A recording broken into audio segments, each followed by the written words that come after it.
anyone working in the built environment, you're working in a field that touches the lives of everyone. I mean, you'd have to live under a rock and be born there and stay there to not at any point interact with the built environment. It's something that really is a part of our lives, a part of our society. And so it has a lot of impact. And sometimes we think that it's just neutral or these things are just there, but that's not the case. We've all been in spaces where we felt certain ways. It can be safe, it can be unsafe, or it can be, feel happy, and that's all to do with our environment.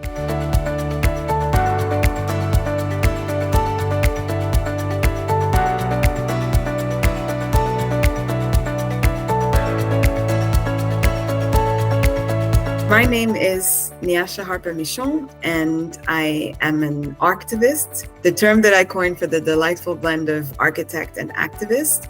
And I thrive at all things built environment, inclusion, community, design, sustainability. Right now, I serve as the Director of Programs at CP Planning, which is an urban and community planning nonprofit that uses human rights approach to supporting affordable housing solutions and inclusive economies, especially for marginalized communities. But the red thread through that is always working towards creating more just, more inclusive, more regenerative, and more sustainable built environments for everyone, everywhere. So one of the things that I talk about a lot is reference man. It's a figure that we use in architecture to really design everything. And it goes from the chairs that we sit on, the desk that I'm sitting at, the building that I'm in, the building you're in, the street outside. And it's this very unrepresentative archetype that excludes everyone, and so reference man is this 1.80 meters or 6 foot tall, white, cisgender, heterosexual, able-bodied, upper middle class, white man. And because we use him, we disregard women, children, the elderly, people of color, LGBTQ plus people, neurodivergent people, people with disabilities, the list goes on, and even most men. So it's really something that is used as a supposed normal standard to represent everyone, but it's something that we use in design. So looking at, this is the height that a table should be, and so that it's designed for the masses, supposedly, but it's really not. It's designed for this very specific user who, does not represent the majority of the people. Thinking about one non-reference man identity, I think, is a really good place to start,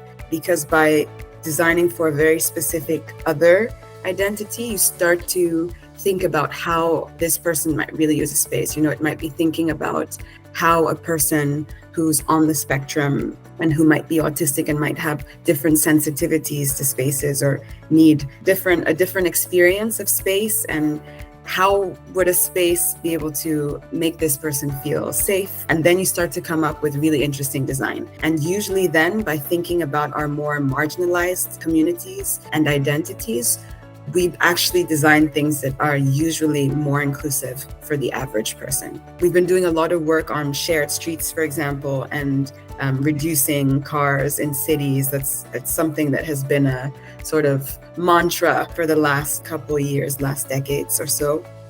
And I think it really shows that it's not only about reducing emissions or having healthier air, but I think it's also about the social aspects of what you can get if you stop thinking only about reference man and his lifestyle, and you start designing and thinking about streets and transport infrastructure to reflect the vast diversity in form of age, culture, able-bodiedness, socioeconomic background, gender identity, etc. So I think it's really a testament to the excellent design solutions that arise from looking past reference man. At CP Planning, some of the work that we do is we really work with marginalized communities to build capacity to help them to be able to be an active part of affordable housing development. So that's really one of our big goals. And so whenever you're working with, I think, vulnerable communities or marginalized communities, I think one of the most significant challenges is sometimes overcoming that history of extractive approaches. So from external organizations that might come into a community with their own agendas and not necessarily help to lift up the community, but might help with sort of band-aid issues or these kinds of things. So that's one of the things, like overcoming that, and therefore sometimes the mistrust can be, that's something that's really important. So we always work with local organizations that are very much within communities and that are sometimes just with the members of the community, actually, to make sure that there is that understanding, that connection, that trust already built with the partner organizations we work with.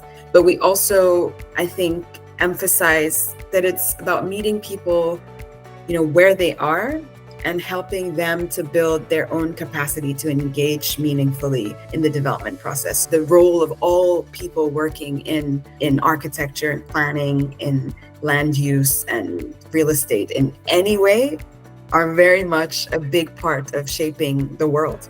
So it's a lot of responsibility, but I think it's an opportunity to think about what you want to achieve, what sort of impact you want to have on the people who are going to live, work, play, recreate in the spaces and places that you've touched in some way. It's a big challenge, but it's also, I think, very rewarding when you see the power of good design or good strategy, good planning, how it can have on populations.